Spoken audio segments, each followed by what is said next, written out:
जो थक कर भी न रुके वही बाजीगर होता है। जो थक कर भी न रुके वही बाजीगर होता है। जो झुके नहीं मुश्किलों में वही सिकंदर होता है। सफलता इंतज़ार नहीं करती किसी की। सफलता इंतज़ार नहीं करती किसी की। हर पल को पकड़ना ही असली हुनर होता है। गुड मॉर्निंग दोस्तों, पढ़ारम एकेडमी के इस यूट्यूब चैनल पर आप लोग का स्वागत है।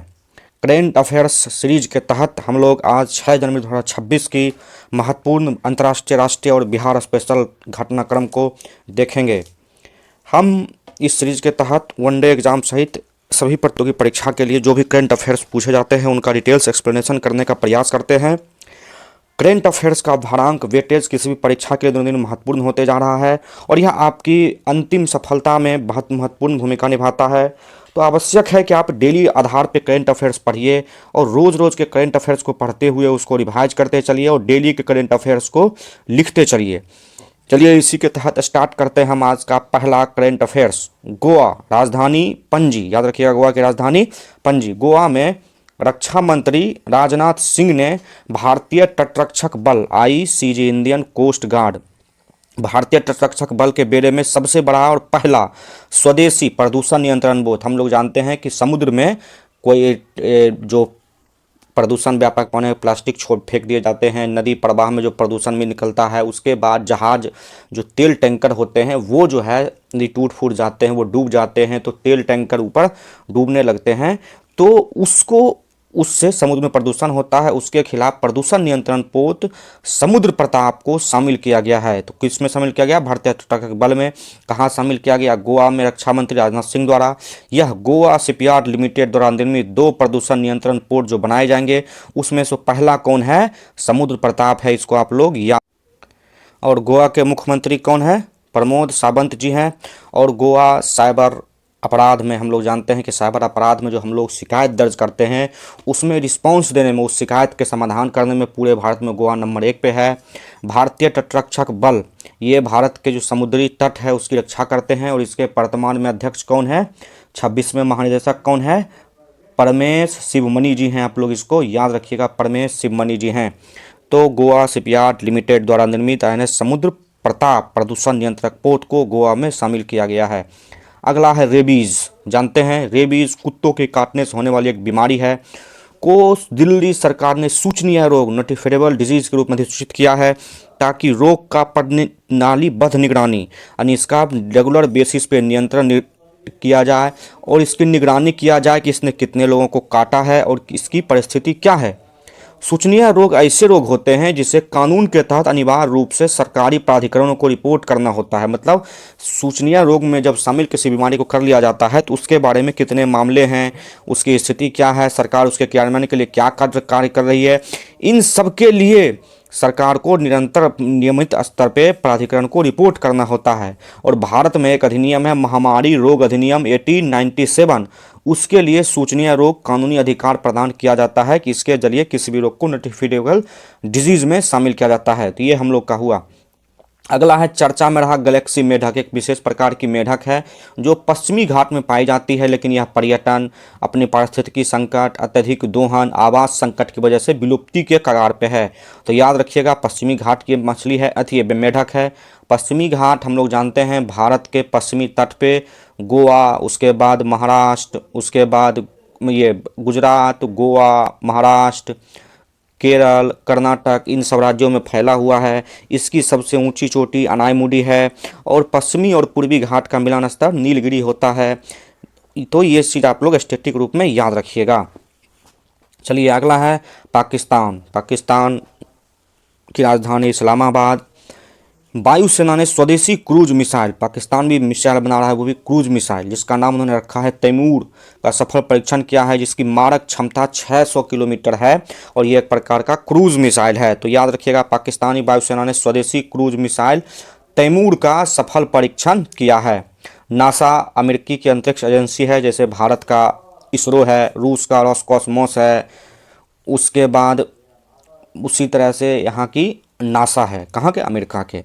तो वहाँ की नासा अमेरिका की और अमेरिका की रक्षा एजेंसी DAPRA ने अपने ड्राको प्रोग्राम, हम लोग जानते हैं एक स्पेशल प्रकार का प्रोग्राम है जिसके तहत परमाणु ईंधन से चलने वाले रॉकेट इंजन का ट्रायल कर रहा है ये दोनों मिलकर। देखिए जो परमाणु मतलब जो रॉकेट होता है, तो एक प्रकार का ये रॉकेट हुआ, और ये तो रॉकेट का 1 2 3 4 चरण होता है। इसमें बूस्टर लगा होता है, इसमें ईंधन भरा जाता है, और ये यहाँ पे एक पेलोड भरा जाता है। पेलोड में आप इसको उपग्रह रख दीजिए, मिसाइल रख दीजिए, कुछ भी रख दीजिए, और इसको आप छोड़ सकते हैं। तो इसको जो थ्रस्ट मिलता है तो वो मिलता है ईंधन के जलने से।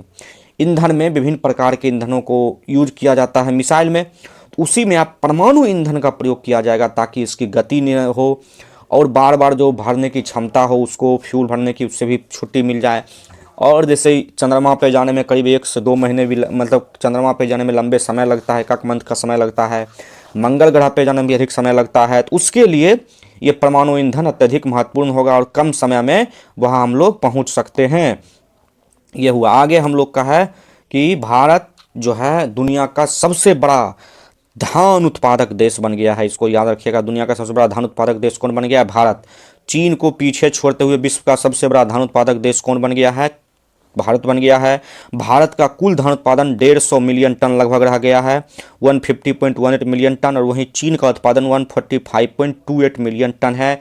इसकी घोषणा कल भारत के कृषि मंत्री कौन है? कृषि मंत्री जो है मध्य प्रदेश के पूर्व मुख्यमंत्री मामाजी शिवराज सिंह चौहान जी हैं भारत के कृषि मंत्री। भारत जो है विश्व में डेयरी उत्पादन में भी नंबर 1 पे है। इसको भी आप लोग याद रखिएगा। भारत दाल के उत्पादन, उपभोक्ता और आयात तीनों में नंबर 1 पर है। मछली उत्पादन में भारत दूसरे नंबर पे है। जलीय कृषि में भारत दूसरे नंबर पे है। तो इन चीज़ों को याद रखिएगा। चीन दुनिया में सबसे तेज गति से मैग्लेव ट्रेन का परीक्षण करने वाला देश बन गया है। इसको भी याद रखिएगा। इसकी राजधानी बीजिंग है और चीन के राष्ट्रपति शी जिनपिंग हैं। इसको भी आप लोग याद रखिएगा। आगे चलिए, हम लोग का है वाणिज्य मंत्रालय, भारत सरकार के, इनके मंत्री हैं पीयूष गोयल जी। तो वाणिज्य मंत्रालय के अनुसार भारत की पारंपरिक चिकित्सा पद्धति आयुष का मतलब आयुर्वेद, यूनानी है, सिद्ध है, होम्योपैथी है, योग है। ठीक, आयुर्वेद, योग, यूनानी, सिद्ध और होम्योपैथी, इसको आयुष का फुल फॉर्म होता है। ओमान और न्यूजीलैंड, हम लोग जानते हैं कि दिसंबर 2025 जो साल का अंतिम महीना था, वो भारतीय अर्थव्यवस्था के लिए महत्वपूर्ण रहा, क्योंकि भारत ने ओमान और न्यूजीलैंड के साथ मुक्त व्यापार समझौता फ्री ट्रेड एग्रीमेंट किया, और उसमें भारत सरकार ने ओमान और न्यूजीलैंड के साथ अब आयुष को भी शामिल कर लिया है।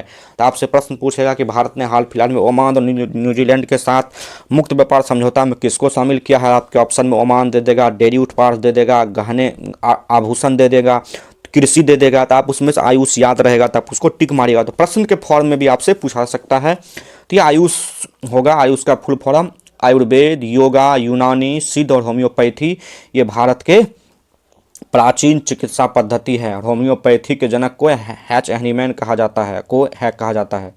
अगला है, भारत सरकार ने उत्तर प्रदेश के गोंडा जिले में अवस्थित एक पार्क है पार्वती अर्गा पक्षी अभ्यारण्य को आधुनिक रूप से इको सेंसिटिव जोन ऐसा जोन होता है जो पारिस्थितिकी रूप से बहुत महत्वपूर्ण होता है, और उसका संरक्षण करना आवश्यक हो जाता है सरकार जब घोषित कर देती है। तो इसका उद्देश्य आर्द्र भूमि का चारों एक और शॉक एब्जॉर्बर जोन बनाना है कि जहाँ की शिकारी पक्षियों या शिकार को बंद किया जाए, और वहाँ जैव विविधता का और प्रवासी पक्षियों का संरक्षण किया जाता है।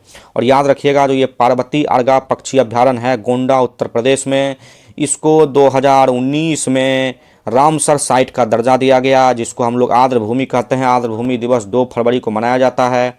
इसी के तहत आर्द्र भूमि वैसी जल भूमि जो प्रकृति के संरक्षण, पृथ्वी के फेफड़े के रूप में कार्य करती है, महत्वपूर्ण होता है, उसको रामसर स्थल के रूप में घोषित किया जाता है। और रामसर क्या है? तो ईरान का एक शहर है जहां 2 फरवरी 1971 को रामसर कन्वेंशन हुआ था आर्द्र भूमियों को संरक्षण करने के लिए।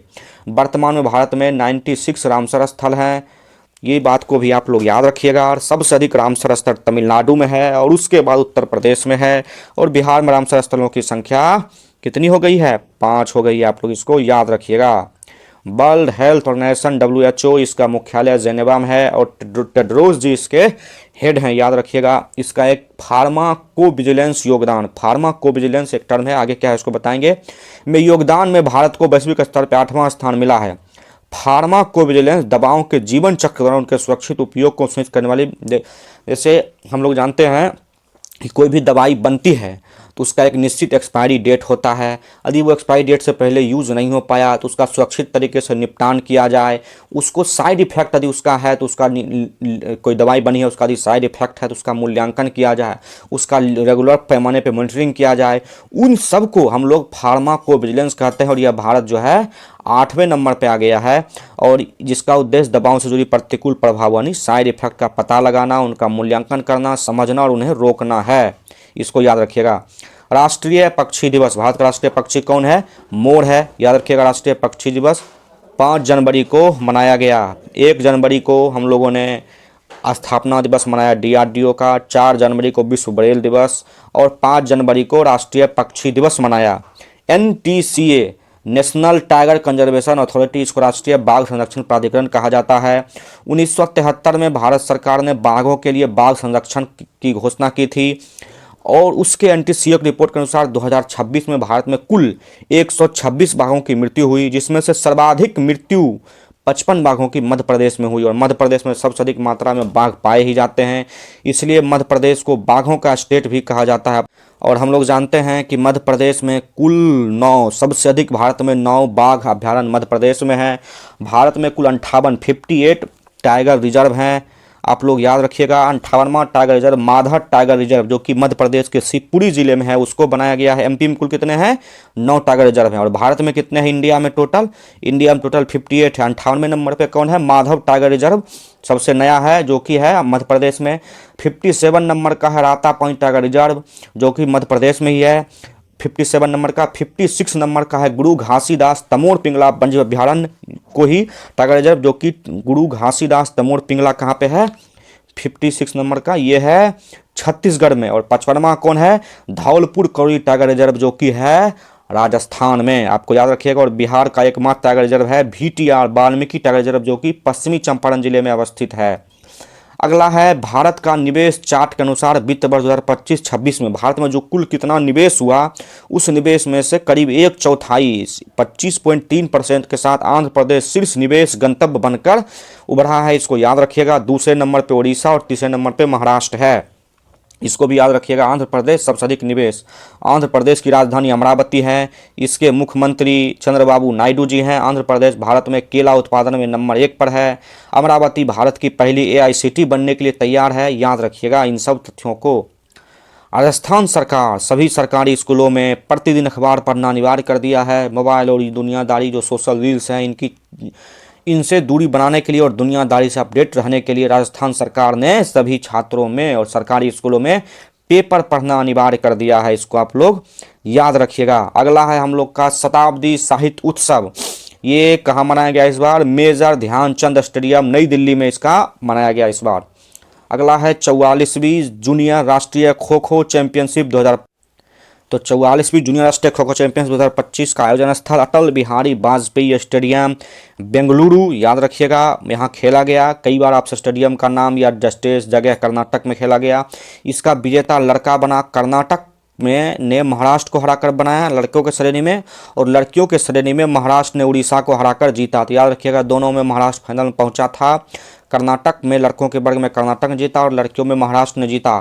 खो खो एक भारतीय खेल माना जाता है। इसमें कुल 9 खिलाड़ी होते हैं जिसमें 8 खिलाड़ी बैठे रहते हैं और एक खिलाड़ी चेजर होता है जो प्लेयर को चेज करता है। आप लोग यदि खो खो स्कूल के स्तर पर इसकी प्रतियोगिता बहुत होती है, यदि आप लोग खेले होंगे तो इसको देखे होंगे। और इसमें कुल हालांकि इसमें अतिरिक्त में 3 रिजर्व खिलाड़ी भी रखे जाते हैं, तो इसको याद रखिएगा। अगला हम लोग का है बिहार स्पेशल करेंट अफेयर्स, जो आज के करेंट अफेयर्स में सिर्फ एक ही महत्वपूर्ण करेंट अफेयर्स है।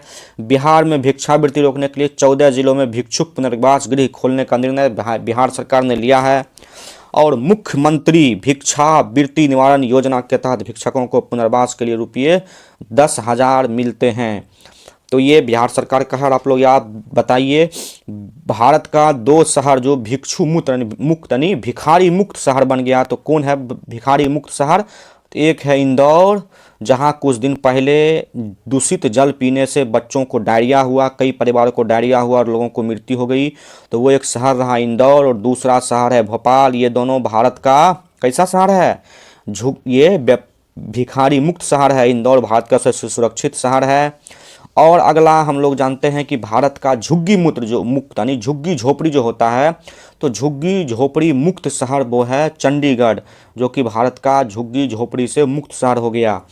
और इसी गरीबी वाले मामलों में हम लोग देख सकते हैं कि अति गरीबी जो होता है ना कि मल्टी डायमेंशनल बहुआयामी अति गरीबी से मुक्ति होने वाला पहला बिहार यानी भारत का कौन सा राज्य बन गया, तो केरल जो है भारत का अति गरीबी से मुक्त होने वाला पहला राज्य बन गया। तो चलिए हम लोगों ने आज के करेंट अफेयर्स को देखा और कम से कम 15 से 16 मिनट में हमने आपको 6 जनवरी के सारे महत्वपूर्ण करेंट अफेयर्स की चर्चा आपके सामने कर दिया है। वीडियो यदि आपको अच्छा लगे तो दोस्तों को शेयर कीजिए, चैनल पर नए हैं तो सब्सक्राइब कीजिए और अपनी तैयारी को निरंतर धार देते रहिए। याद रखिए 2026 आपके बेरोजगारी खत्म होने का साल होना चाहिए। करेंट अफेयर्स इसमें बहुत महत्वपूर्ण भूमिका निभाता है। रेगुलर पढ़िए, उसका नोट्स बनाते रहिए और उसको निरंतर अवधि में रिवाइज करते रहिए।